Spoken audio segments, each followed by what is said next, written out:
हडपसरमधील ढमाळवाडी येथील little flower English medium स्कूलमध्ये helmet वाटप कार्यक्रमाचं आयोजन करण्यात आलं होतं। रीस संस्था आणि रोटरी क्लब व सेवा सहयोग संस्था यांच्या संयुक्त विद्यमाने हा उपक्रम राबवण्यात आला होता। पाहुयात त्याचीच एक सुंदर झलक।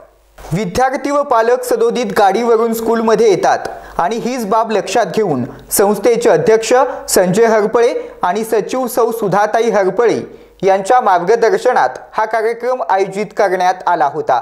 यावेळी हडपसर पोलीस स्टेशनचे पीआय शेळके साहेब, वाहतूक विभाग प्रमुख हडपसर कदम साहेब, त्याचबरोबर दबंग म्हणून ओळख असलेले सहाय्यक पोलीस उपनिरीक्षक माननीय दिनेशजी शिंदे, संस्थापक अध्यक्ष नितीनजी पाटील, निलिमाताई पाटील, जितेंद्र मोहन ट्रस्टी, रिच ट्रस्टचे झगडे साहेब, सेवा संस्थाचे राचया हिरेमठ, चंद्रकांत बहिरट, जामले काका आणि धैर्यशील पाटील, विशाल मेमाने, अजिंक्य बहिरट, संस्थेचे संस्थापक अध्यक्ष संजयजी हरपळे, संस्थापक सचिव सुधा हरपळे, बालाजी सेवा प्रतिष्ठानचे सर्व पदाधिकारी, सर्व शिक्षक, मुख्याध्यापक व सर्व स्टाफ तसेच प्रवीण खेनट, गणेश गुंजाळ इत्यादी उपस्थित होते।